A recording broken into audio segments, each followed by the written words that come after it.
d'un trophée d'exception aujourd'hui en Belgique, eh bien c'est l'occasion de revenir sur cette Coupe du Monde qui débutera le 12 juin au Brésil dans 80 jours, un petit peu plus de 80 jours. On va faire le point donc à quelques mois seulement de cette échéance. On va faire le point sur tout ce qui se passera au Brésil et puis aussi on va parler des meilleurs souvenirs de cette Coupe du Monde. Horacio Fernandez, bonjour. Vous Bonjour. êtes journaliste et comme votre nom le laisse supposer, vous êtes brésilien. Alors, Horacio, justement, la Coupe du Monde, elle est aujourd'hui en Belgique. Les images de ce trophée, on va les découvrir sur antenne, si on peut les avoir. On va jeter un coup d'œil donc sur cette Coupe du Monde qui est arrivée ce matin, hier soir chez nous, et qui depuis ce matin. Je pense que oui, parce que c'est une grande opportunité de montrer notre pays partout, pour tout le monde. Et je pense que sera très important de voir une bonne organisation de la compétition. Ne pas gagner, c'est possible? Oui, bien sûr. Ah oui, Oui, c'est un des rares Brésiliens qui le disent. Oui, je pense qu'il y a beaucoup des autres équipes comme Allemagne, Argentine, Espagne, qui sont très forts et qui ont leur chance. Vraiment, je pense que c'est difficile pour le Brésil. Christian Hubert, ne pas gagner la Coupe du Monde dans un pays comme le Brésil, c'est imaginable. Il y a quand même des précédents. Une fois, le Brésil a perdu à domicile. Et on s'en souvient. C'était la seule fois où la Coupe du Monde a eu lieu au Brésil, c'était en 1907. Le Brésil, c'est un des rares pays, le seul pays en fait, qui a déjà eu la Coupe de manière définitive parce que vous avez gagné la Coupe du Monde plus de 3 fois. Oui, en 1970, je pense. C'était la troisième fois. C'est là que c'est devenu définitif. Et à partir de 74, on a créé donc une autre coupe. Qu'est-ce que ça représente pour un pays comme le vôtre d'avoir un trophée tel que celui-là? Le football, c'est une religion au Brésil? Oui, ça c'est vrai. Nous disons que c'est la passion nationale, c'est le football. Et je pense qu'en 1970, c'est très important. Je pense que c'est le trophée très important pour le pays. Parce qu'il reste définitivement avec... C'est la tasse Jules Rimet, c'est ça? C'est ça, absolument. Oui. Pardon, je ne suis pas un expert en football. Écoutez, on est deux sur ce plateau, à ne pas l'être. Mais je dirais qu'on apprend des choses à chaque émission sur le football. Christian Hubert, alors on va mettre le cap sur le Brésil et puis sur le stade de Sao Paulo. C'est là que se jouera le match d'ouverture, le 12 juin. Ces images n'ont que quelques jours, vous les découvrez. Et comme on peut le constater, eh bien, les travaux sont loin d'être terminés. Ce stade doit accueillir 6 matchs pendant la Coupe du Monde. Il a une capacité de 68 000 spectateurs. Alors Horacio Fernandez, ce stade, il va devoir bientôt être livré à la FIFA qui organise donc cette Coupe du Monde et vraisemblablement, il sera livré sans être achevé. Il ne sera pas fini. Oui. À mon avis, il y a beaucoup de problèmes avec des illuminations, des sièges aussi, surtout sièges spéciaux, plus spécial, je pense que... Les loges, hein, oui, qui sont oui, pas terminées. Et quelque chose dans le toit, je pense. Christian. Oui, mais je pense qu'il ne faut pas trop s'inquiéter. C'est pas la première fois que ça arrive. On n'est plus à l'époque de la première Coupe du Monde. C'est un petit peu plus sérieux, entre guillemets. Je veux dire que, bon, l'Amérique latine, c'est un petit peu à la bonne franquette. Mais c'est aussi la région où le football est le plus passionnant. Et toutes les Coupes du Monde qui ont lieu en Amérique latine ont été, à mon avis, les plus belles.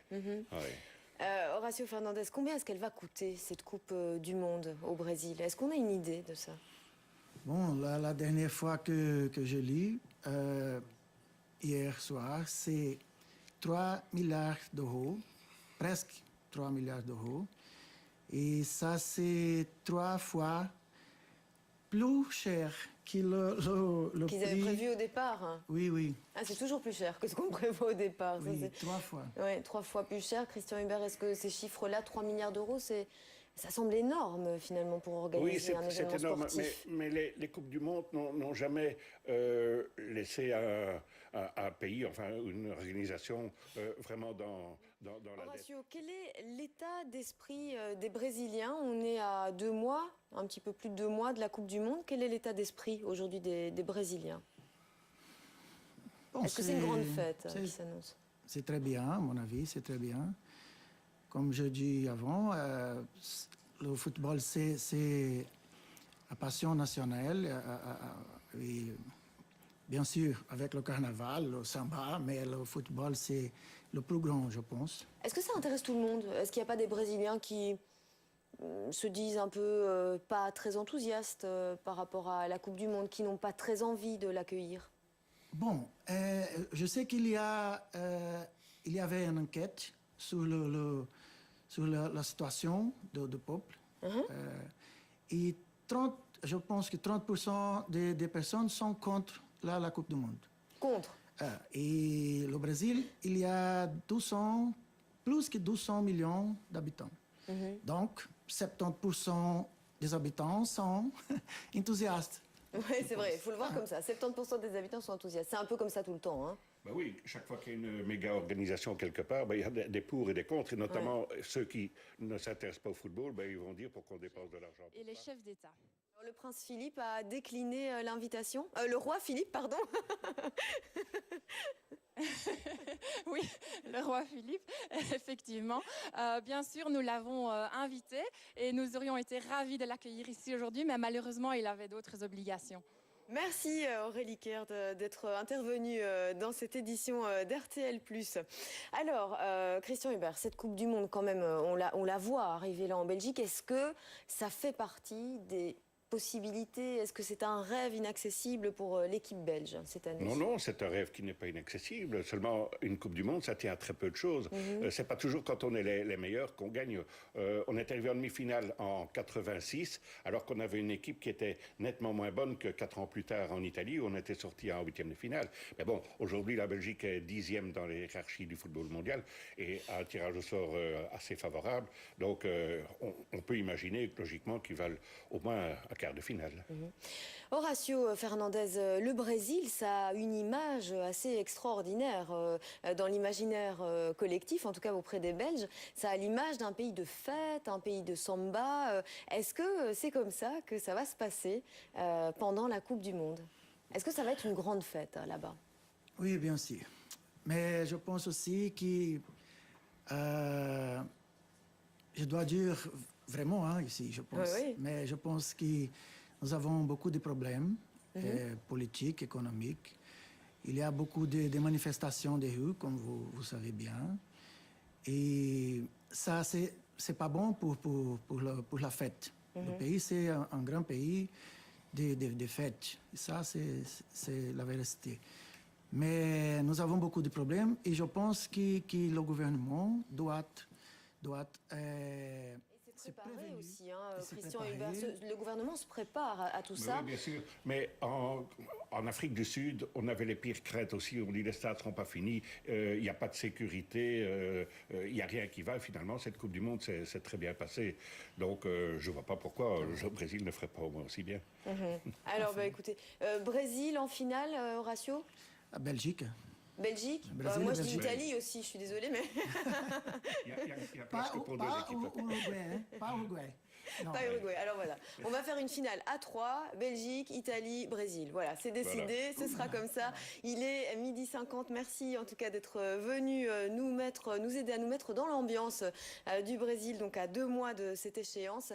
Il est passé 12h50, il est là du monde qui fait étape en Belgique seulement pour quelques heures. Vous découvrez ce trophée.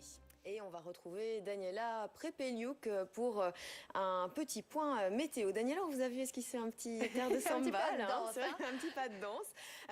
Mais celui de la semaine, tout de suite, c'est Caroline Fontenoy qui vous donne rendez-vous pour le journal de 13h. Je vous souhaite un bel après-midi.